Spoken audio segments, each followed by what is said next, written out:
तो आज हम पहले अध्याय के श्लोक संख्या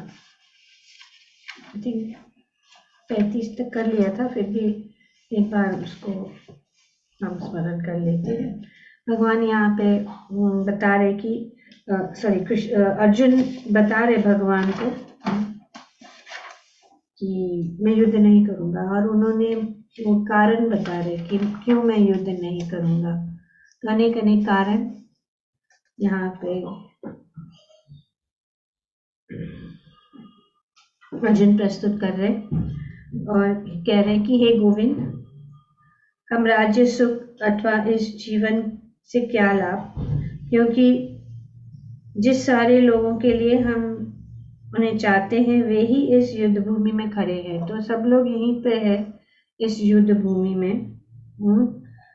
तो हमें राज्य सुख से क्या लाभ मिलेगा, राज्य सुख अथवा इस जीवन से क्या लाभ। तो सब लोग यहीं पे खड़े हैं। हे मधुसूदन, जब गुरुजन, पितृगण, पुत्रगण, पितामह, मामा, ससुर, पौत्रगण, साले तथा अन्य सारे संबंधी अपना अपना धन एवं प्राण देने के लिए मेरे समक्ष तत्पर खड़े हैं, तो फिर मैं इन सबको क्यों मारना चाहूंगा, भले ही वे मुझे क्यों ना मार डाले। तो यहाँ पे अर्जुन करुणावश वे ऐसे सोच रहे कि मैं क्यों मारूं, और वे भगवान को जनार्दन कहकर पुकार रहे हैं और कह रहे हैं कि ये जीवों के पालक, मैं इन सबों से लड़ने को तैयार नहीं, भले ही बदले में मुझे तीनों लोग क्यों न मिलते हो, इस पृथ्वी की तो बात ही छोड़ दो। तो मुझे कुछ नहीं चाहिए, तीनों लोग भी अगर मुझे मिल जाए तो मुझे नहीं चाहिए, पृथ्वी का तो सवाल ही नहीं है। तो भला धृतराष्ट्र के पुत्र को मारकर हमें कौन सी प्रसन्नता मिलेगी। तो यहाँ पे अर्जुन भगवान से इस प्रकार कह रहे हो। ज्ञानतिमिरन्धस्य ज्ञानञ्जनाश्लाकया चक्षुरुन्मिलितं येन तस्मै श्रीगुरवे नमः। श्रीचैतन्यमनोभीष्टं स्थापितं येन भूतले स्वयं रूपा कदा मह्यं ददाति स्वापदान्तिकं।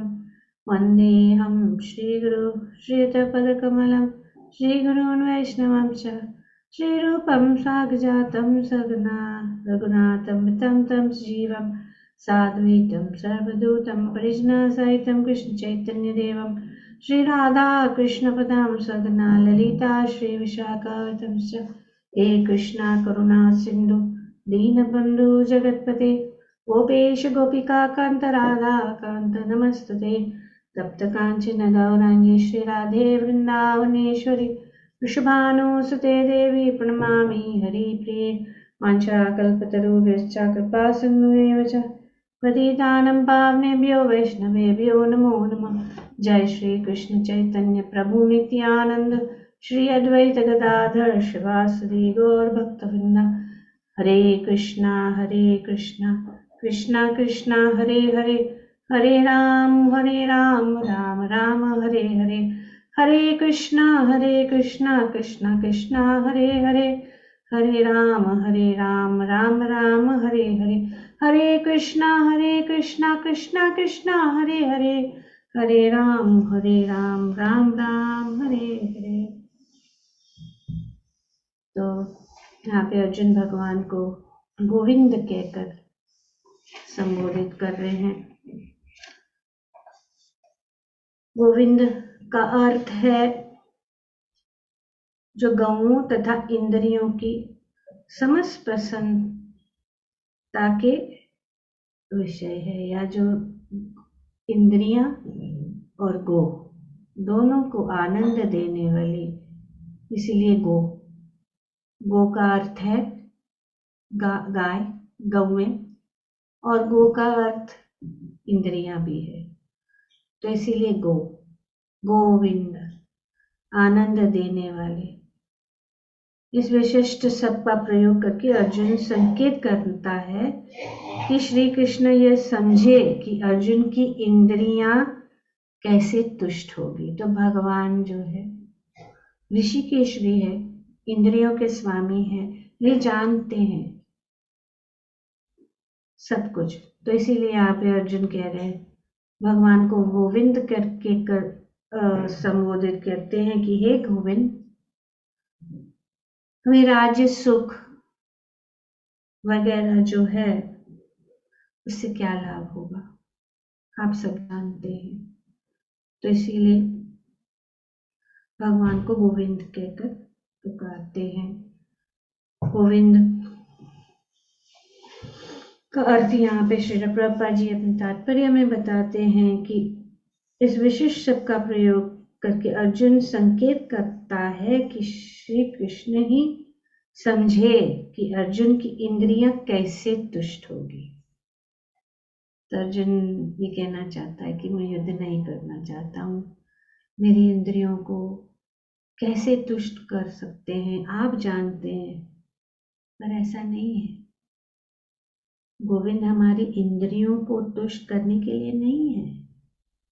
हाँ, यदि हम गोविंद की इंद्रियों को तुष्ट करने का प्रयास करते हैं तो हमारी इंद्रियां क्या होती है, स्वतः ही तुष्ट हो जाती है। तो जब हम भगवान गोविंद की इंद्रियों, भगवान की प्रसन्नता के लिए कार्य करेंगे तो भगवान, हमारी इंद्रियां स्वतः ही तुष्ट हो जाएगी। लेकिन अगर हम भगवान से विमुख कार्य करेंगे तो हम कभी भी संतुष्ट नहीं हो सकते। तो यहाँ पे हम देख रहे हैं कि अर्जुन सोच रहा है, क्योंकि भगवान उपस्थित है, भगवान अर्जुन को मार्गदर्शन दे रहे हैं, भगवान उनके साथ है, फिर भी वो कह रहे हैं कि मैं युद्ध नहीं करूंगा और मैं अपनी इच्छा के अनुसार कार्य करना चाहता हूँ। भौतिक दृष्टि से प्रत्येक व्यक्ति अपनी इंद्रियों को तुष्ट करना चाहता है और चाहता है कि इंद्रिय ईश्वर उनके आज्ञा पालक की तरह काम करे। तो हम ऐसे ही सोचते हैं, किंतु ईश्वर उनकी पुष्टि वहीं तक करते हैं जितनी कि वे पात्र होते हैं, उस हद तक नहीं जितना वे चाहते हैं। तो भगवान जानते कि हमारे लिए क्या अच्छा है क्या बुरा है। जैसे कि एक पिता, बच्चा कुछ भी मांग सकता है, कुछ भी सोच सकता है, कुछ भी सोचता है कि ये मुझे आनंद देगा या वो मुझे आनंद देगा, लेकिन उसके लिए घातक भी हो सकता है। तो पिता जानता है, तो इस हद तक उसकी इच्छा को पूर्ण कर सकता है जब वो जानते कि उसके हित के लिए हो। किंतु जब कोई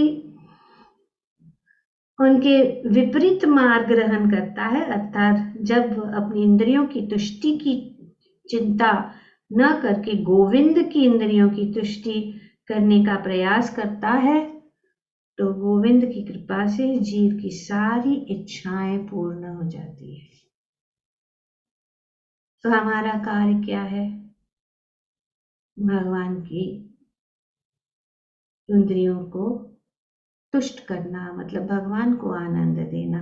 और भगवान कैसे संतुष्ट हो जाते हैं, जब हम उनकी शरणागत हो जाते हैं। और जब हम उनकी शरणागत हो जाते हैं तो भगवान अपने आप जो है प्रसन्न हो जाते हैं और हमारी सभी इच्छाएं जो है पूर्ण होती है। तो यहाँ पे अर्जुन युद्ध नहीं करना चाहता है और अर्जुन जो है भगवान को अनेक जो तर्क वितर्क प्रदान कर रहे हैं कि हमें नहीं चाहिए, क्या करेंगे, इन सबको मार के हमें क्या मिलने वाला है। तो अर्जुन अपने संबंधियों को मारना नहीं चाह रहा था, और यदि उनको मारने की आवश्यकता हो तो अर्जुन की इच्छा थी श्री कृष्ण स्वयं उनका वध करें। तो ये भगवान को वो सोच रहे कि भगवान ही उनका वध करे। तो इस समय उसे यह पता नहीं है कि श्री कृष्ण उन सबों को युद्ध भूमि में आने से पूर्व ही मार चुके हैं और अब उसे निमित्त मात्र बनाया जा रहा है। भगवान निमित्त बनाना चाहते हैं, क्योंकि क्या कारण था? और अर्जुन भगवान का असली मतलब अच्छा भक्त होने के कारण अर्जुन जो है अपने अत्याचारी बांधुओं को से प्रतिशोध नहीं लेना चाहता, किंतु यह तो श्री भगवान की योजना थी कि सबका वध हो। ये भगवान की योजना थी। भगवत भक्त दुष्टों से प्रतिशोध नहीं लेना चाहते, किंतु श्री भगवान दुष्टों द्वारा भक्त का जो अपमान हुआ वो सहन नहीं कर सके। जिस प्रकार से श्री भगवान किसी व्यक्ति को अपनी इच्छा से क्षमा कर सकते, किंतु यदि कोई उनके भक्त को हानि पहुंचाता है तो उन्हें क्षमा नहीं करता। तो हम देखते हैं कि किस प्रकार से पांडवों को बहुत कष्ट पहुंचाया था दुर्योधन और उनके सभी संबंधियों ने। इसलिए श्री भगवान इन दुराचारियों का वध करने के लिए तैयार थे। अर्जुन उन्हें क्षमा करने के लिए थे। भगवान क्षमा नहीं करते, भक्त क्षमा करते। इसीलिए भगवान के भक्त जो है भगवान से अधिक दयालु है। और यहाँ हम देखते हैं कि अर्जुन तो श्लोक संख्या 36 कौन पढ़ेगा? अनुवाद और तात्पर्य। पढ़ो माता जी। हाँ जी पढ़िए। यदि हम ऐसे अभी अर्जुन यहाँ पे तर्क वितर्क कर रहे हैं कि क्यों उनको युद्ध वे कह सकते हैं बहाने बना रहे या वे अपना तर्क बता रहे कि भगवान कह रहे युद्ध करो, लेकिन वो कह रहे कि मैं युद्ध नहीं करूंगा। बताइए। हरे कृष्णा। यदि हम ऐसे आतताइयों का वध करते हैं तो हम पर पाप चढ़ेगा। अतः यह उचित नहीं होगा कि हम धृतराष्ट्र के पुत्रों तथा उनके मित्रों का वध करें। हे लक्ष्मीपति कृष्ण, इससे हमें क्या लाभ होगा और अपने ही कुटुंबियों को मारकर हम किस प्रकार सुखी हो सकते हैं? तात्पर्य, वैदिक आदेशानुसार आतताई 6 प्रकार के होते हैं। विष देने वाला पहला, दूसरा घर में अग्नि लगाने वाला, तीसरा घातक हथियार से आक्रमण करने वाला तथा धन लूटने वाला, पांचवा दूसरे की भूमि हड़पने वाला तथा छठा पराई स्त्री का अपहरण करने वाला। ऐसे आतताइयों का तुरंत वध कर देना चाहिए, क्योंकि इनके वध से कोई पाप नहीं लगता। आतताइयों का इस तरह वध करना किसी सामान्य व्यक्ति को शोभा दे सकता है, किंतु अर्जुन कोई सामान्य व्यक्ति नहीं है। वह स्वभाव से साधु है, अतः वह उनके साथ साधुवत व्यवहार करना चाहता था, किंतु इस प्रकार का व्यवहार क्षत्रिय के लिए उपयुक्त नहीं है। यद्यपि राज्य के प्रशासन के लिए उत्तरदायी व्यक्ति को साधु प्रकृति का होना चाहिए, किंतु उसे कायर नहीं होना चाहिए। उदाहरणार्थ, भगवान राम इतने साधु थे कि आज भी लोग राम राज्य में रहना चाहते हैं, किंतु उन्होंने कभी कायरता प्रदर्शित नहीं की। रावण आतताई था, क्योंकि वह राम की पत्नी सीता का अपहरण करके ले गया था, किंतु राम ने उसे ऐसा पाठ पढ़ाया जो विश्व इतिहास में बेजोड़ है। अर्जुन के प्रसंग में विशेष प्रकार के आतताइयों से भेंट होती है। ये हैं उनके निजी पितामह, आचार्य, मित्र, पुत्र, पौत्र इत्यादि। इसलिए अर्जुन ने विचार किया कि उनके प्रति वह सामान्य आतताइयों जैसा कटु व्यवहार न करे। इसके अतिरिक्त साधु पुरुषों को तो क्षमा करने की सलाह दी जाती है।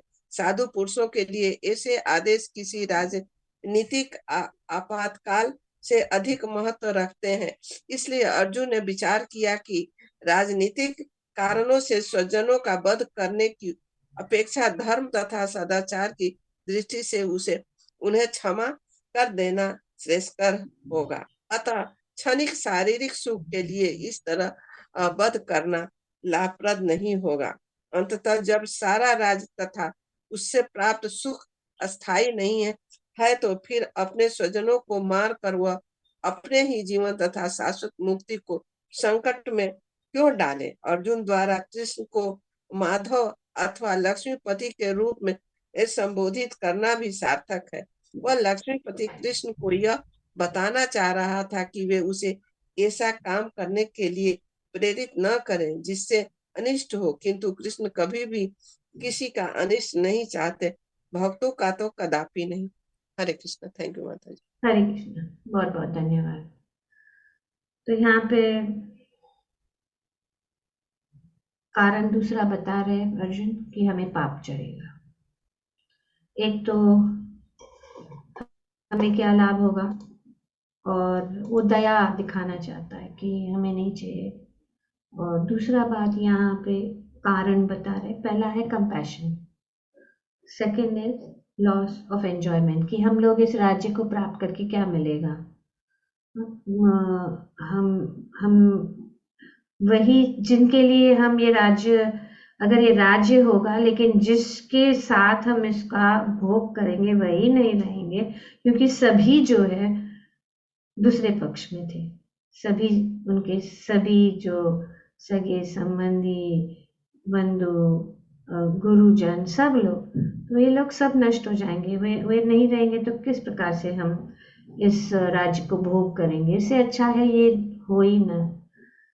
और दूसरा बात यहाँ पे कह रहे हैं कि पाप, उनको मानने से पाप चढ़ेगा, तो यह उचित नहीं होगा कि हम धृतराष्ट्र के पुत्र तथा उनके मित्रों को का वध करें। और भगवान को लक्ष्मीपति माधव, भगवान का नाम माधव है, उसका अर्थ है लक्ष्मीपति। माधव का अर्थ क्या है? अर्जुन द्वारा श्री कृष्ण को माधव अथवा लक्ष्मीपति के रूप में संबोधित करना भी सार्थक समझा कि आप जो है वे लक्ष्मीपति है। ये बताना चाहता है कि ऐसा काम करने के लिए प्रेरित कर रहे हैं, तो आप क्यों ऐसे, आप मत बरकत बताइए, मुझे नहीं करना है, बस मुझे नहीं करना है, इस प्रकार से कह रहे। पर वैदिक आदेश अनुसार 6 प्रकार के आतताई है, 6 प्रकार के आतताई यहाँ पे बताया जा रहा है। तो आप लोग बता सकते हैं कि यह कौन से हैं? पहला है विष देने वाला, दूसरा है घर में आग लगाने वाला, तीसरा है घातक हथियार से आक्रमण करने वाला और धन लूटने वाला, दूसरा है भूमि हड़पने वाला तथा पराई स्त्री का अपहरण करने वाला। तो यहाँ पे बताया जा रहा है कि ये 6 प्रकार के, और ये 6 प्रकार के जो है कष्ट पांडवों को दिया गया। पहला वाला हम लेंगे, विष देने वाला। उदाहरण बताइए, विष दे के कैसे कौरवों ने पांडवों को, हाथ ऊपर कीजिए।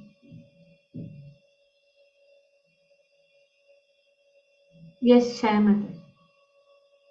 हरे कृष्ण माता जी, जब वो भीम को विष दिए थे, हाँ जी, भाई भीम को विष दे के तालाब में, नदी में फेंक दिए थे जी, तो ये विष एक प्रकार का आतताई जो है, उन्होंने किस प्रकार से उनके ऊपर अत्याचार किया था, तो ये पहला है। दूसरा में कौन सा है?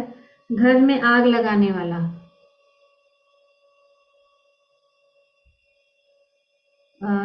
यस राशेश्वरी माता जी। माता जी, जो लक्ष्य ग्रह में आग लगाई थी उन्होंने, हाँ, पांडवों को, तो उन्होंने ये भी किया था हाँ, तो आताताई का। कितने हद तक उन्होंने जो है पांडवों के ऊपर उन्होंने जो है अत्याचार किया था।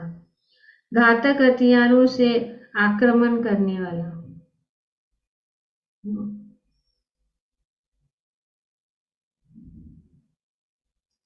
घातक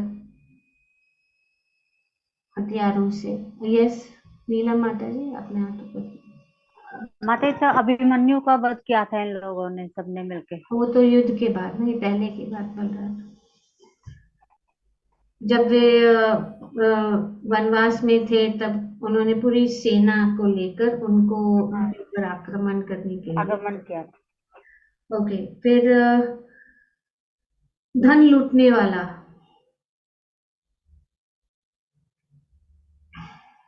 सब कुछ लूटने की उन्होंने कैसे किया? यस राशेष में। वो जुआ जो खेल रहे थे वो, हाँ उन्होंने जो जुआ खेला था। ओके, अशोका माता जी। हाँ। यारन में धृतराष्ट्र ने सब कुछ ले लिया था पांडवों का। ओके, तो अभी अ, दूसरों की भूमि हड़पने वाला। तो इस प्रकार से उन्होंने जुआ खेलकर उन्होंने सब जो है उनका धन छीन लिया था और फिर क्या उनका राज्य भी छीन लिया था। तो दूसरों की भूमि हड़पने वाला। पराई स्त्री का अपहरण करने वाला। कैसे? somebody else can yes छाया। वही माता जी जब वो जुआ खेल रहे थे तो उस समय उनकी क्या बोलते हैं, द्रौपदी को दाम में रखा। हाँ, दाव में लगा के उनकी स्त्री को हड़पना चाहा। पहले तो बंद कर दिया रखा था कमरे में, और कमरे से घसीटते हुए जो लेके अपहरण करने के खींच के जो लाके उनको जो सभा में फेंके थे, वही अपहरण दृश्य था। यस सिद्धर्चना माता जी। माता जी, रावण ने सीता जी का अपहरण किया था। we are talking about the Pandavas, yes. Yeah. now we are talking about what I said अपहरण केस। okay good. माता जी, विवाह के द्रौपदी के विवाह के समय जब वो हड़पना चाहते थे, मतलब दुर्योधन कर्ण के जरिए द्रौपदी को अपनाना चाहता था। ठीक है, तो द्रौपदी का इस प्रकार से उन्होंने जो है कहा कि अब आप मेरे हो गए हो।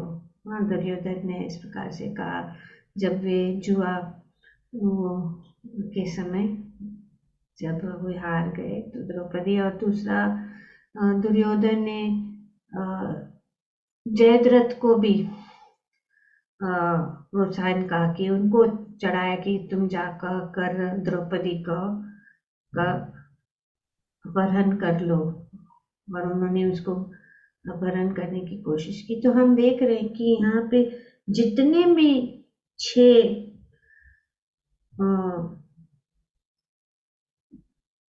आतताई या आतंक की बातें बताई गई है, ये सब जो है कौरव।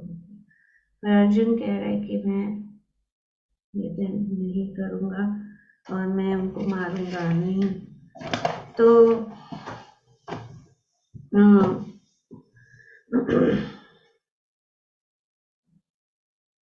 इस प्रकार से यहाँ पे हम देखते हैं कि भगवान और उनको इसीलिए भगवान जो है ये युद्ध चाहते थे और अर्जुन को इस प्रकार से, क्योंकि अगर ये अधर्मी लोग रहेंगे, अधर्म फैलेंगे, और भगवान धर्म के पिता है, और इस प्रकार से वे यहाँ पे वर्णन किया। आगे पढ़ो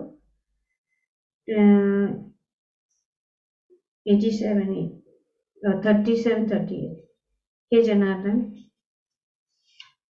कौन पढ़ेगा? अच्छा नीलम माता जी। माता जी मैं पढ़ Okay, later, next. Let us, Neena माता। नीना माता जी, आप हाथ नीचे कर सकते हैं। पता नहीं लगता है कि पहले का है कि हाँ। ओके, ठीक। आप पढ़ रहे हैं क्या? हरे कृष्ण। यस माता। हरे कृष्णा। हे जनार्दन, यद्यपि लोभ से अभिभूत चित्त वाले ये लोग अपने परिवार को मारने या अपने मित्रों से द्रोह करने में कोई दोष नहीं देखते, किंतु हम लोग जो परिवार के विनष्ट करने में अपराध देख सकते हैं, ऐसे पाप कर्मों में क्यों प्रवृत्त हो। तात्पर्य, क्षत्रिय से यह आशा नहीं की जाती कि वह अपने विपक्षी दल द्वारा युद्ध करने या जुआ खेलने का आमंत्रण दिए जाने पर मना करे। ऐसी अनिवार्यता में अर्जुन लड़ने से नकार नहीं सकता, क्योंकि उसको दुर्योधन के दल ने ललकारा था। इस प्रसंग में अर्जुन ने विचार किया कि हो सकता है कि दूसरा पक्ष इस ललकार के परिणामों के प्रति अनभिज्ञ हो, किंतु अर्जुन को तो दुष्परिणाम दिखाई पड़ रहे थे, अतः वह इस ललकार को स्वीकार नहीं कर सकता। यद्यपि परिणाम अच्छा हो तो कर्तव्य वस्तुतः पालनीय है, किंतु यदि परिणाम विपरीत हो तो हम उसके लिए बाध्य नहीं होते। इन पक्ष विपक्षों पर विचार करके अर्जुन ने युद्ध न करने का निश्चय किया। हरे कृष्ण। तो इसीलिए वो अर्जुन सोच रहा है कि उनको दिखाई नहीं दे रहा है, लेकिन हमें तो दिखाई दे रहा है ना, कि हमें दिखाई दे रहा है कि ये अच्छी बात नहीं है, इसमें युद्ध जो है ये होकर बहुत उसका परिणाम बहुत ही बुरा होगा। तो पर मैं देख सकता हूँ, तो मैं देख सकता हूँ, पर उन लोग नहीं देख सकते, तो मैं कैसे ऐसे पाप कर्मों में प्रवृत्त हूँ और ये युद्ध होने दूँ। तो इसीलिए मैं युद्ध नहीं करना चाहता हूँ, क्योंकि मैं उस दुष्परिणाम को देखता हूँ, वो नहीं देख सकते, लेकिन मैं देख सकता हूँ। इसके लिए मैं युद्ध नहीं करना चाहता हूँ और मैं युद्ध करना स्वीकार नहीं कर रहा हूँ। पर एक्चुअली ये क्षत्रियों का धर्म के विरुद्ध है। क्षत्रियों का धर्म है कि जब वो युद्ध के लिए उनको ललकारा गया, और उस ललकार को अगर वे नहीं स्वीकार करेंगे तो वे कायर कहला जाएंगे। और दूसरी बात ये है कि वे अपने कर्तव्य से पीछे हट रहे। आगे पढ़ो 39। Yes, Rasheshwari, you wanted to read? Are you still there? हरे कृष्ण। कुल का नाश होने पर सनातन कुल परंपरा नष्ट हो जाती है, और इस तरह शेष कुल भी अधर्म में प्रवृत्त हो जाता है। तात्पर्य, वर्णाश्रम व्यवस्था में धार्मिक परंपराओं के अनेक नियम हैं, जिनकी सहायता से परिवार के सदस्य ठीक से उन्नति करके आध्यात्मिक मूल्यों की उपलब्धि कर सकते हैं। परिवार में जन्म से लेकर मृत्यु तक के सारे संस्कारों के लिए वयोवृद्ध लोग उत्तरदायी होते हैं, किंतु इन वयोवृद्धों की मृत्यु के पश्चात संस्कार संबंधी पारिवारिक परंपराएं रुक जाती है, और परिवार के जो तरुण सदस्य बच्चे रहते हैं वे अधर्म व्यसनों में प्रवृत्त होने से मुक्ति लाभ से वंचित रह सकते हैं। अतः किसी भी कारणवश परिवार के वयोवृद्धों का वध नहीं होना चाहिए। हरे कृष्णा। थैंक यू माता दूसरा, पहला तो पाप उन्होंने बताया कि पाप लगेगा। अब कह रहे हैं कि कुल का नाश। तो कुल का नाश होने के कारण जो है अधर्म फैलेगा, और अधर्म फैलने से बहुत सारे जो पूरा जो परिवार, क्योंकि इन सब को नष्ट होने के कारण और पारिवारिक परंपराएं रुक जाती हैं, और परिवार के जो तरुण सदस्य बचे रहे हैं वे अधर्म व्यसनों में प्रवृत्त होने से मुक्ति लाभ से वंचित हो जाएंगे। तो इसीलिए उनको कभी भी मारना नहीं चाहिए, उनको कभी भी वध नहीं करना चाहिए। तो आगे भगवान अर्जुन कह रहे हैं कि हे कृष्ण, जब कुल में अधर्म प्रमुख हो जाता है तो कुल की स्त्रियां दूषित हो जाती है और स्त्रीत्व के पतन से ही वृष्णिवंश अवांछित संतान उत्पन्न होती है। तो कुल के नाश से क्या हो गए, पहले तो बच्चे जो अधर्म के पथ पे चले जाएंगे और कुल के नाश होने से स्त्रियां जो है दूषित हो जाएंगे और अवांछित संतान उत्पन्न होती है। तो इसीलिए मैं नहीं करना चाहता हूँ। आगे पढ़िए 41, अवांछित संतानों की वृद्धि से 41 कौन पढ़ेगा? ओके, सिद्धार्चना माता, अवांछित संतान। हरे कृष्ण। अवांछित संतानों की वृद्धि से निश्चय ही परिवार के लिए तथा पारिवारिक परंपरा को विनष्ट करने वालों के लिए नारकीय जीवन उत्पन्न होता है। ऐसे पतित कुलों के पुरखे पितर लोग गिर जाते हैं क्योंकि उन्हें जल तथा पिंड दान देने की क्रियाएं समाप्त हो जाती हैं।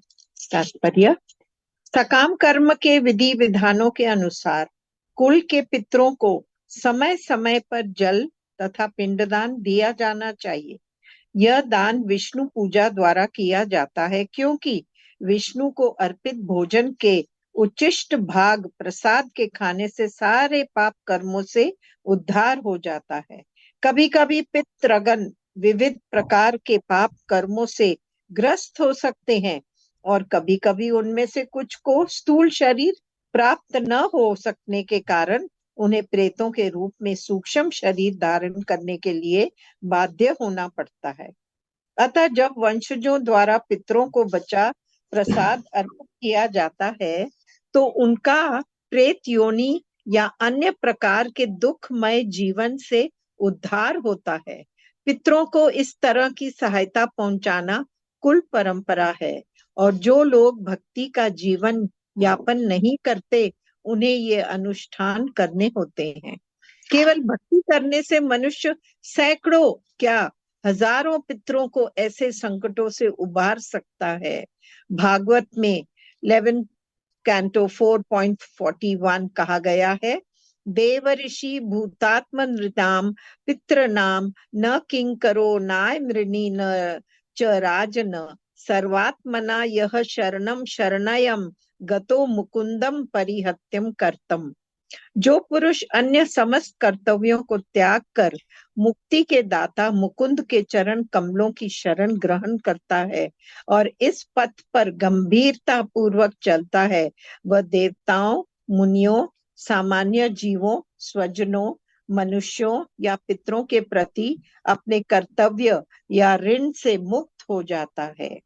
श्री भगवान की सेवा करने से ऐसे दायित्व अपने आप पूरे हो जाते हैं। हरे कृष्ण। थैंक यू माता जी। हरे कृष्ण। तब यहाँ पे अर्जुन आगे बता रहे हैं कि अवांछित संतानों की वृद्धि से निश्चित ही परिवार के लिए तथा पारिवारिक परंपरा को विनष्ट करने वालों के लिए नारकीय जीवन उत्पन्न होता है। तो परंपरा को नष्ट होने से, कुल का नाश होने से ही सब होता है और ऐसे पतित कुल के पुरखे मतलब पितर लोग गिर जाते हैं क्योंकि उन्हें जल तथा पिंडदान देने की क्रियाएं समाप्त हो जाती है। तो जल और पिंडदान जो है समाप्त हो जाती है और इसीलिए जो है जो पितरगण जो है पितर लोग जो है क्या है वो उनको कष्ट भोगना पड़ता है और नरक में उनको पाप कर्मों का बहुत कष्ट भोगना पड़ता है। तो कभी कभी ऐसा भी होता है कि पितरगण जो है विविध प्रकार के पाप कर्मों से ग्रस्त हो सकते हैं और कभी कभी उनमें से कुछ को स्थूल शरीर प्राप्त नहीं होता, तो स्थूल शरीर प्राप्त नहीं होता है, तो इसीलिए वे जो है शरीर धारण नहीं कर पाते हैं। लेकिन ये जो जब पिंडदान किया जाता है तो वे उन सब पापों से मुक्त हो जाते हैं। और ये यहाँ पे बताया गया है कि पितरों को इस तरह की सहायता पहुंचाना कुल परंपरा है। और जो लोग भक्ति का जीवन यापन नहीं करते उन्हें ये अनुष्ठान करने होते हैं। तो ये पिंडदान होता है, जैसे कि श्राद्ध वगैरह करते हैं, तो वो श्राद्ध इसके लिए कि उनके पितरों का भी उद्धार हो सकता है। और केवल भक्ति करने से मनुष्य सैकड़ों क्या हजारों पितरों को इस संकटों से उबार सकते हैं। तो भक्ति का ये ब्यूटी है, भक्ति का जो ब्यूटी है वो यहाँ पे वर्णन किया जा रहा है कि भक्ति करने से अगर किसी भी कुल में या किसी भी परिवार में एक भी भक्त है, अगर वो एक भक्त है वो भक्ति करता है तो सैकड़ों जो है पूर्वजों को उबार सकता है। और ये शास्त्र में बताया गया है, क्योंकि हम सब जो है मनुष्यों को अनेक अनेक ऋण होते हैं, तो पितरों का भी ऋण होता है। तो ये पितृ ऋण से मुक्त होने के लिए अनेक अनेक कार्य करने पड़ते हैं, अनेक अनेक अनुष्ठान करने पड़ते हैं। लेकिन जो पुरुष अन्य समस्त कर्तव्यों को त्याग कर मुक्ति के दाता मुकुंद के चरण कमलों की शरण ग्रहण करता है, तो जो मुकुंद की शरण ग्रहण करता है, जो भगवान श्री कृष्ण की शरण ग्रहण करता है, वो समस्त जो है ऋणों से मुक्त हो जाते हैं। तो हमारे ऋण जो है बहुत प्रकार के ऋण होते हैं, खास करके 6 प्रकार के ऋण होते हैं। और इस पथ पर गंभीरता पूर्वक चलता है तो वह देवताओं का ऋण, मनुष्यों का ऋण, सामान्य जीवों का ऋण, स्वजनों का ऋण, मित्रों मुनियों का या पितरों के प्रति अपने कर्तव्य या ऋण से मुक्त हो जाता है, सभी ऋणों से मुक्त हो जाता है। क्योंकि हम मनुष्य जीवन है, हम ऋणी हैं। और ये सब ऋण जो है जो देवताओं का ऋण होता है, क्योंकि देवता हमें सब हमारी आवश्यकताएं प्रदान करते हैं, जैसे कि सूर्य है रोशनी प्रदान करता है, जैसे कि जल वगैरह प्रदान होता है, हमारे हम सब जल इस्तेमाल करते हैं, भूमि, ये सब जो है देवता जो है, सभी चीज, वायु है, ये बहुत सारे ऋण होते हैं। तो हम इन सब चीजों को लेते हैं, इनको स्वीकार करते हैं, लेकिन अगर हम उनकी कृतज्ञता व्यक्त नहीं करते हैं तो जो है हमें पाप लगता है। तो इसीलिए हमें इन ऋणों को से मुक्त होना बहुत जरूरी है। फिर देवताओं का ऋण, मनुष्यों का ऋण, मनुष्य भी कितना सब मनुष्य जो है हमारे लिए कुछ करता है, वैसे भी सामान्य रूप से कोई हमारे लिए कुछ करता है तो हम ऋणी हो जाते हैं और उस ऋण को हम चुकाना चाहते हैं। तो ये आदान प्रदान रहता है। और सामान्य जीव जैसे कि पशु पक्षी वगैरह जो है वे भी हमें सहायता करते हैं, उनका भी हम ऋणी हो जाते हैं। जैसे कि सुबह होते तो सुंदर सुंदर स्वरों में पक्षी जो है मधुर ध्वनि से हमारे वो जो वातावरण को बहुत सुंदर बनाते हैं, जैसे कि पेड़ पौधे हैं, ये सब जो वातावरण, सो इन सब चीजों को हम जो है स्वीकार कर रहे हैं और उनको हम अगर नहीं ऋण नहीं चुकाते तो इसीलिए फिर हम जो है पाप की भागीदारी हो जाते हैं। स्वजनों और पितरों, जैसे पितरों का भी हमारा ऋण होता है, तो इन सब ऋणों को, ये हमारा कर्तव्य है कि इन ऋणों को हम पूर्ण करें। पर कितने कितने ऋणों को हम पूर्ण करने जाएंगे? हाँ, तो हम कैसे करेंगे? पर यहाँ पे शास्त्र में बताया गया कि अगर हम मुकुंद, मुकुंद कौन है? मुक्ति के दाता। मुकुंद शब्द का अर्थ है मुक्ति के दाता, इसीलिए भगवान को मुकुंद के कहा जाता है। तो इसीलिए जब मुकुंद के शरणागत होते हैं, और यहाँ पे अर्जुन मुकुंद के शरणागत है, मुकुंद के साथ है, तो पाप का कोई सवाल ही नहीं उठता, क्योंकि जिसने भगवान कहते हैं, अंत में यही बात कह रहे हैं ना, क्या कहते हैं 18वें अध्याय में भगवान क्या कहते हैं?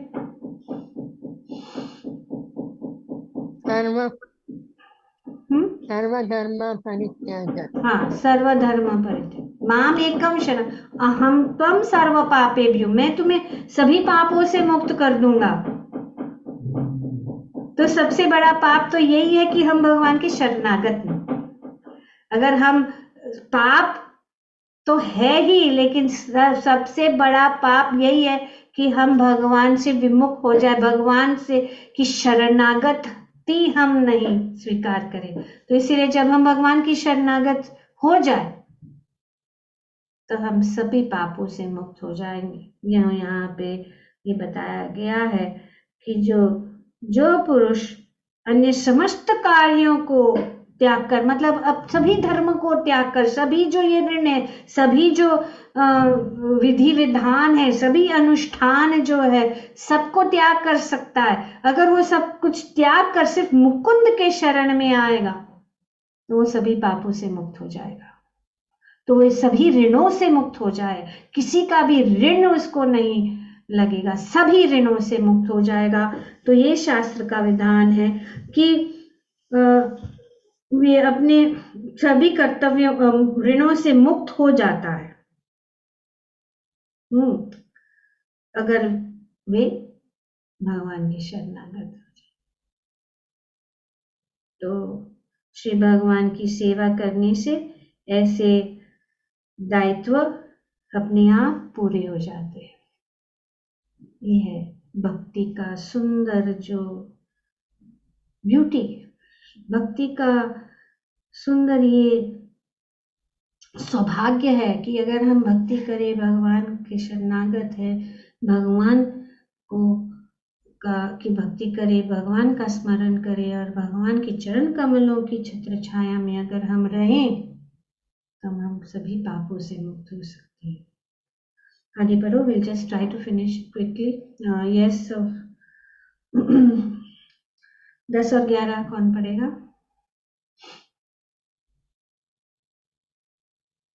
सुष्मिता आप पढ़ो। जो लोग कुल, हरे कृष्णा, जो लोग कुल परंपरा में विनष्ट करते हैं और इस तरह अवांछित संतानों को जन्म देते हैं, उनके दुष्कर्मों से समस्त प्रकार की सामुदायिक योजनाएं तथा पारिवारिक कल्याण कार्य विनष्ट हो जाते हैं।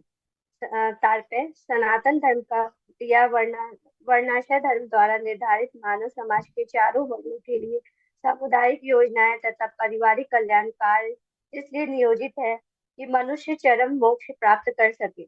अतः समाज के अनुत्तरदायित्व नायकों द्वारा सनातन धर्म परंपरा के विखंडन से उस समाज में अव्यवस्था फैलती है। फलस्वरूप लोग जीवन के उद्देश्य विष्णु को भूल जाते हैं। ऐसे नायक अंधे कहलाते हैं, और जो लोग इसका अनुगमन करते हैं वे निश्चय ही कुल व्यवस्था की ओर अग्रसर होते हैं।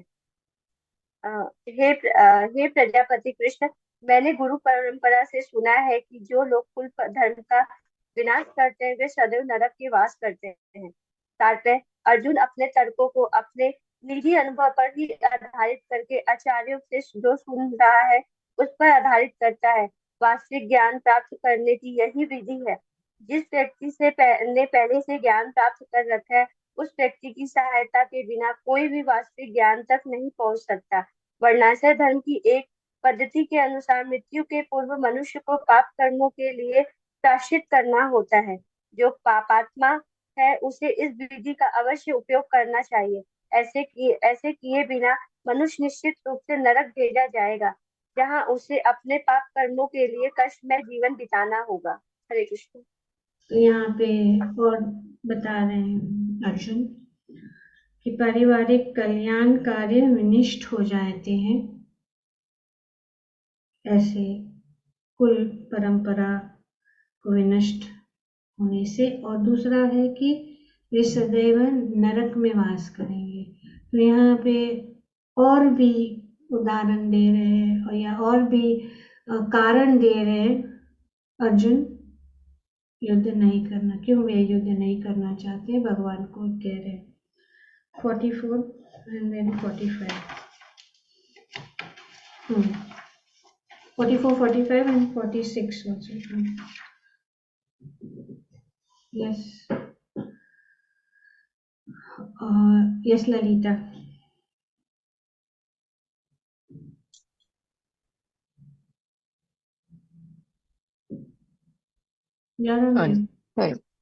ओह, कितने आश्चर्य की बात है कि हम सब जघन्य पाप कर्म करने के लिए उद्यत हो रहे हैं। राज्य सुख भोगने की इच्छा से प्रेरित होकर हम अपने ही संबंधियों को मारने पर खुले हैं।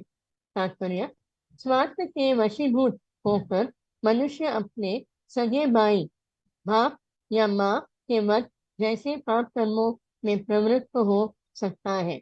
विश्व के इतिहास में ऐसे अनेक उदाहरण मिलते हैं, किंतु भगवान का साधु भक्त होने के कारण अर्जुन सदाचार के प्रति जागरूक है, अतः वह ऐसे कार्यों से बचने का प्रयत्न करता है।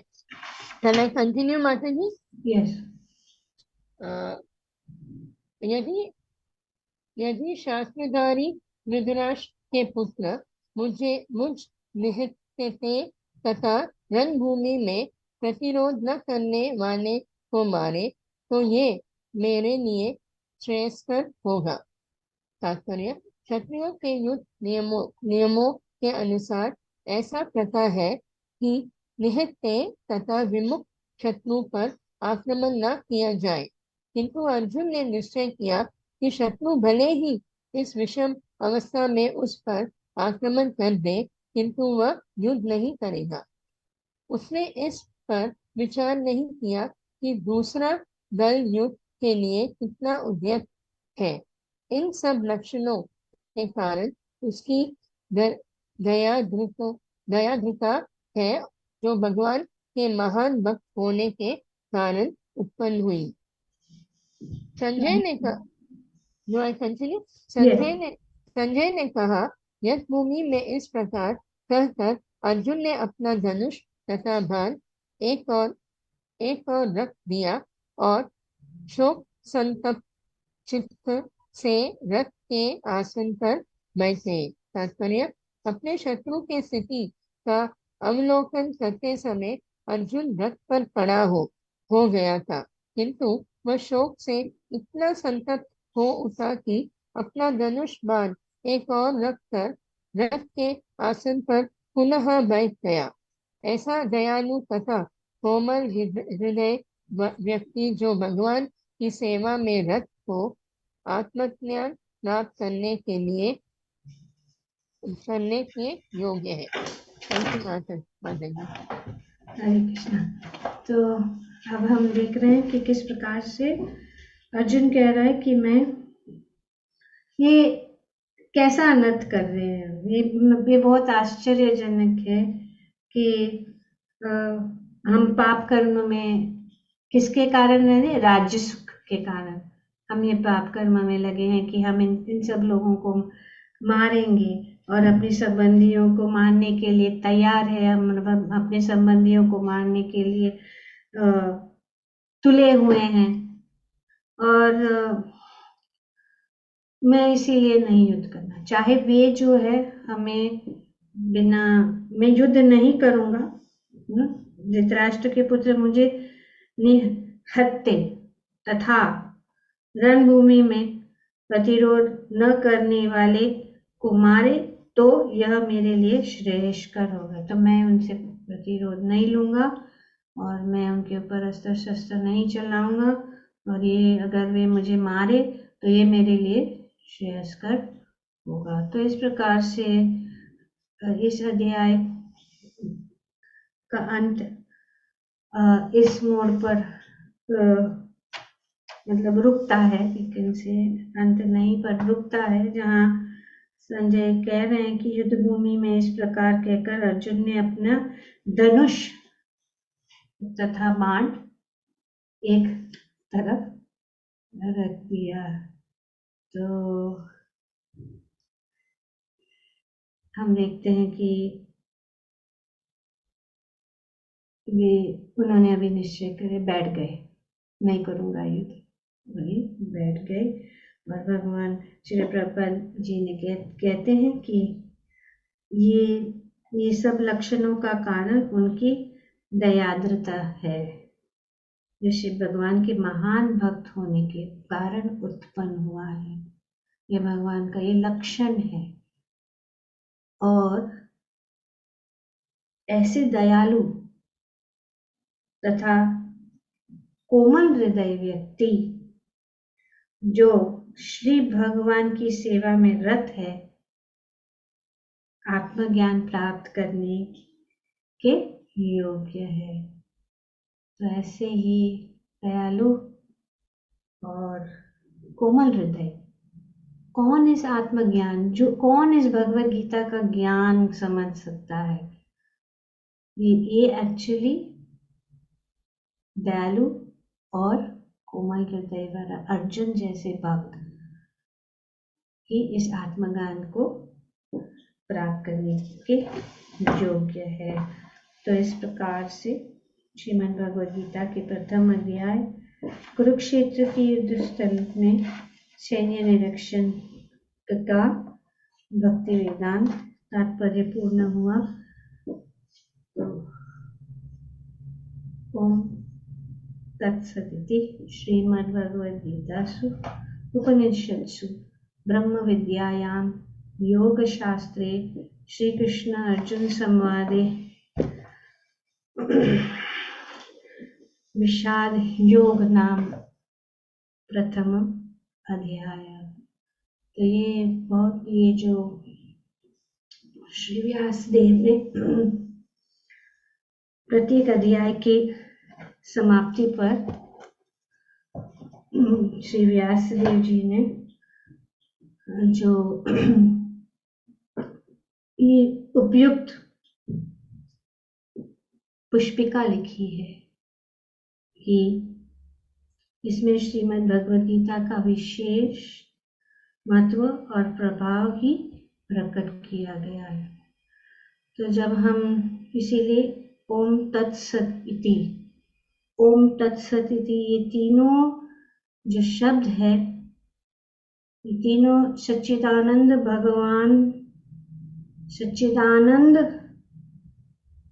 भगवान परमात्मा के पवित्र नाम है।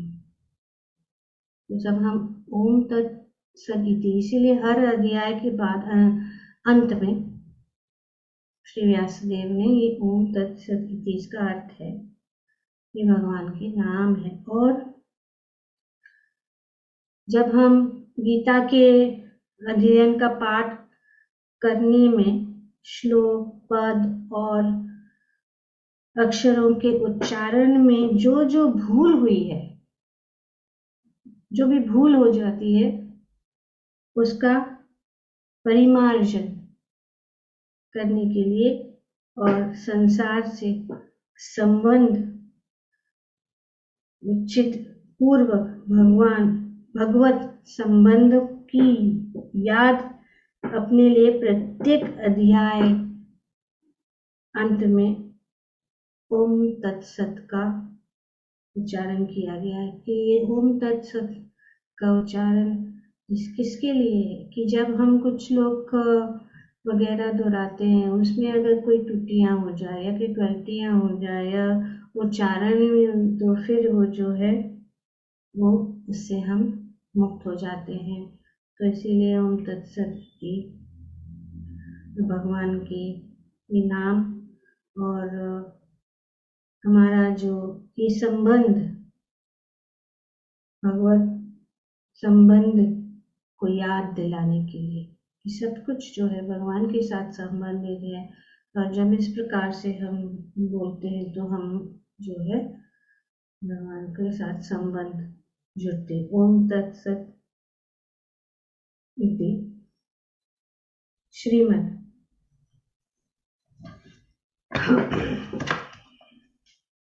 तो श्रीमद् अर्थात सर्व शोभा संपन्न, सब शुभ श्रीमद्, और जिसमें संपूर्ण ऐश्वर्य, धन, यश, श्री, ज्ञान और वैराग्य, ये 6 भग जो है नित्य विद्यमान रहते हैं, उन भगवान के मुख से निकली हुई होने के कारण ये श्रीमद् भगवत, इसलिए श्रीमद् भगवत, श्रीमद् का अर्थ है सर्व शोभा या सर्व ऐश्वर्य से युक्त श्रीमद् भगवत, क्योंकि भगवान से मुख से निकली गई ये वाणी है। तो ओम तत्सत इति श्रीमद् भगवत गीता। जब मनुष्य मस्तिष्क में आनंदमय हो जाता, जब हम आनंद में रहते हैं तो क्या करते हैं, हम गीत गाते हैं। तो इसीलिए श्रीमद् भगवत गीता, भगवान सभी आनंद की खान है, वे पूर्ण आनंद है, और जो कुछ वे करते हैं वे आनंदमय ही रूप से करते हैं। इसीलिए जब ये ज्ञान भी प्रदान कर रहे वे गीत के प्रति, इसीलिए श्रीमद् भगवत गीता भगवान ने गाई हुई वो ये वाणी जो है, ये सुंदर गीत है भगवान का ये उपदेश। और श्रीमद् तत्सत इति श्रीमद् भगवत गीता उपनिषद है। श्रीमद् भगवत गीता क्या है, उपनिषद है, क्योंकि इनमें संपूर्ण उपनिषदों का सार है, और यह स्वयं भी भगवतवाणी होने के कारण उपनिषद स्वरूप है, इसीलिए उपनिषद कहा गया है। ओम तत्सत इति श्रीमद् भगवत गीता उपनिषद ब्रह्म विद्या, ये ब्रह्म विद्या है। ये भगवत गीता क्या है, ब्रह्म विद्या,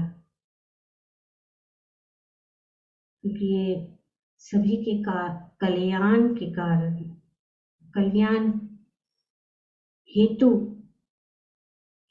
इसको प्रदान किया गया स्वयं भगवान के द्वारा। ब्रह्म विद्या स्वरूप गीता में कर्मयोग, ज्ञान योग, ध्यान योग, भक्ति योग आदि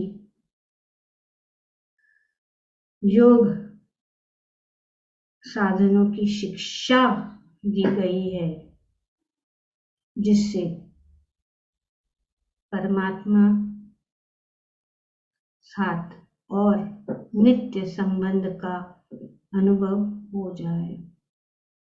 तो इसीलिए ये क्या है, ब्रह्म योग शास्त्र और ब्रह्म विद्यायाम, जो साक्षात पुरुषोत्तम भगवान श्री कृष्ण और उनके प्रिय भक्त अर्जुन का संवाद है। इसीलिए ब्रह्म विद्यायाम उपनिषद, ब्रह्म विद्यायाम योग शास्त्र, श्री कृष्ण अर्जुन संवाद, ये संवाद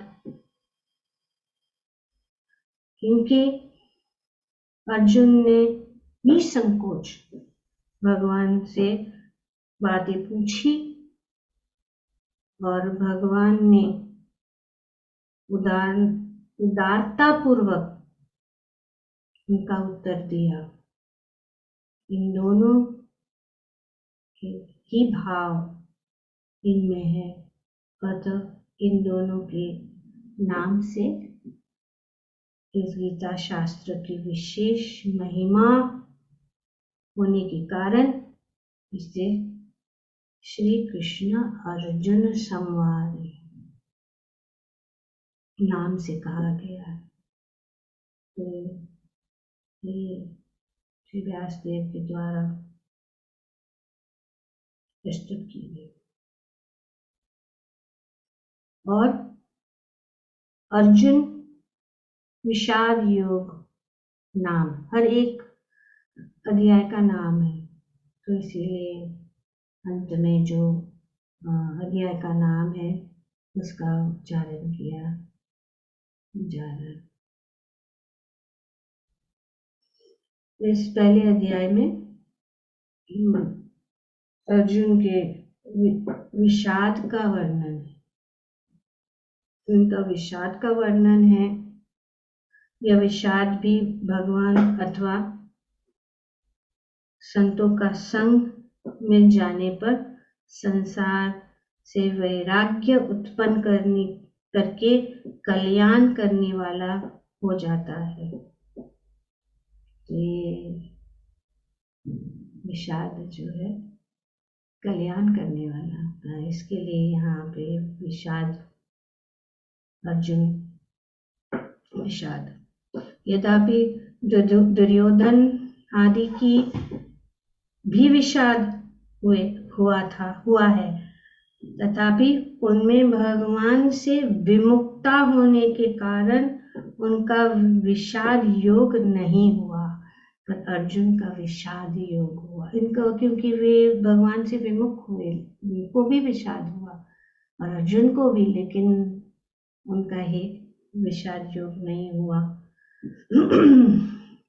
केवल अर्जुन का विषाद ही भगवान की समुक्ता होने के कारण योग अर्थात भगवान के नित्य संबंध का अनुभव करने वाला हो गया। इसलिए इस अध्याय का नाम अर्जुन विषाद योग रखा गया। तो प्रत्येक अध्याय के अंत में ये पुष्पिका देखना का तात्पर्य देने का तात्पर्य ये है कि अगर साधक एक अध्याय भी ठीक तरह से मनन विचार करे तो उस एक ही अध्याय से उनका कल्याण हो जाएगा। ये वरदान है श्री व्यासदेव के द्वारा। इसीलिए भगवद गीता का अध्ययन, भगवद गीता का जो पाठ हमारे लिए लाभदायी है, चाहे हम चीजें समझे या न समझे, लेकिन अगर हम ध्यानपूर्वक सुने और उसका श्रवण करें तो लाभ हमें निश्चित रूप से होगा। कल्याण हमारा जरूर होगा। यही इस भगवद गीता का अध्ययन, क्योंकि ओम तत्सदिति श्रीमद् भगवद गीतासु उपनिषत्सु ब्रह्म विद्यायां योग शास्त्रे श्री कृष्ण अर्जुन संवादे। तो अगर हम इस प्रकार से भगवद गीता को सुनेंगे तो हमारा जीवन सार्थक होगा। और इस जैसे कि यहाँ पे बताया गया, इस विषाद भी भगवान अथवा संतों का संग मिल जाने पर संसार से वैराग्य उत्पन्न करके कल्याण करने वाला हो जाता है। तो ये कल्याण होगा। और आगे हम जानेंगे। तो इस प्रकार से हम आज यहाँ पे इस पहले अध्याय को समाप्त करते हैं। आप लोगों का बहुत बहुत धन्यवाद। काफी दिनों से आप जुड़े हुए हैं और हमने तो इन शॉर्ट हम देखते हैं जस्ट टू समराइज कि ये अध्याय जो है प्रश्न से शुरू हुआ। धृतराष्ट्र ने संजय से पूछा कि वे जानना चाहते हैं कि युद्ध भूमि में उनके और उनके पांडु के पुत्रों ने क्या किया। वे नेत्रहीन थे, उनको देख नहीं सकते थे, और संजय को श्री व्यास देव ने दिव्य चक्षु प्रदान की थी ताकि वो युद्ध के आंखों देखा हाल जो है धृतराष्ट्र को अपने महल में बैठे बैठे सुना सकता था। जिस प्रकार से हम आप लोग यहाँ पे आंखों देखा हाल यहाँ पे हम जो बोल रहे हैं वो देख रहे हैं अपने घर घर में बैठकर, तो इसी प्रकार से धृतराष्ट्र जो अपने महल में बैठकर युद्ध भूमि में क्या हो रहा है वो देख सकता था, सुन सकता था। और इस प्रकार से उन्होंने वर्णन करना शुरू किया कि किस प्रकार से दोनों सेनाएं तैयार हुई और कौन कौन उपस्थित थे, इसका वर्णन हुआ। युद्ध की तैयारी हो गई, शंखनाद हो गए, और शंखनाद होने के बाद भीष्म पिता ने अपना शंख बजाया, पांडवों ने अपना शंख बजाया, और फिर अर्जुन ने कहा भगवान से कि मेरे रथ को दोनों सेनाओं के बीच में ले जाओ ताकि मैं देख सकता हूँ कि कौन यहाँ पे उपस्थित है। और जब भगवान ने रथ को दोनों सेनाओं के बीच में ले गए तब अर्जुन ने जब देखा अपने सभी जो सगे संबंधियों को तो वो मोहग्रस्त हो गए, उनके शरीर कांपने लगे, उनके शारीरिक लक्षण का वर्णन किया गया, और फिर उन्होंने युद्ध से पीछे हटने की उनके मन में इच्छा हुई और उन्होंने कहा मैं युद्ध नहीं करूँगा। और इस प्रकार से उन्हें बहुत सारे तर्क वितर्क किए जो हम पढ़े कि क्यों वे युद्ध नहीं करना चाहता है, और वो ने कहा मैं नहीं करूँगा, और वो अपने रथ पे बैठ गया। तो आगे कल से हम दूसरे अध्याय को शुरू करेंगे और फिर इस प्रकार से धीरे धीरे आगे जाएंगे। तो ये पहला अध्याय का इन शॉर्ट जो कुछ भी है, तो आप लोग ने ये जान लिया कि पहले अध्याय में क्या है। ओम तत्सत। Thank you very much. Hare Krishna.